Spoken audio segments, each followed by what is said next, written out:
मरी वया त खाली हथ व्याज खोर ॿुधो सूद खोर ॿुधो ग़रीबनि ऐं मिसकीननि ते ज़ुल्म करण वारो मौत अॼु अचे या शाम या सुबुह हथ खाली खणी क़बर ॾे वेंदो ज़िंदगी मज़लूम बि गुज़ारे वेंदो ज़िंदगी ग़रीब बि गुज़ारे वेंदो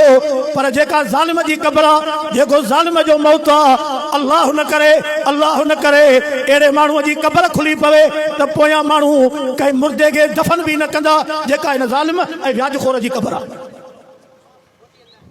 अॼु तव्हां माण्हू माराए क़ौमां माराए नास कयूं आहिनि सुभाणे मौत तव्हां ते ईंदो पोइ अव्हां ॾिसंदव तव्हांजे क़बर जो हाल छा आहे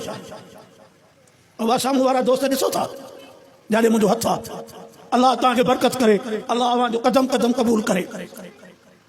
अॼु को अचे थो गाॾीअ ते अव्हां जो केरु हुते फलाणे जो मुंशी आहे फलाणे जो कमदार आहे फलाणे जो ख़ासि नौकर आहे इहे बि पाण मिटी विझी पंहिंजे भोतार खे मिटीअ में सुम्हारे इहे मुंशी कमदार इहे जेके मांडर ग़लति ॻाल्हियूं करे माण्हुनि खे ऐं बेज़ुल्म पिया कनि इहे बि मिटी विझी पूरे बूटी ईंदा पाण बि करे न करे मरंदा पर क़ुर थो चवे ज़ालिम क़यामत में पंहिंजा हथ खाईंदा अचो त क़ुर मजीद पढ़ो अल्लाह से फरमायो यौम याज़ु ज़ालिमु अला यदैहि यक़ूलु या लैतनी इत्तख़ज़तु मअर रसूल सबीला या वैलता लैतनी लम अत्तख़िज़ फुलानन खलीला कुरान सचो आहे कुरान 10-12 हज़ार जी बैटरी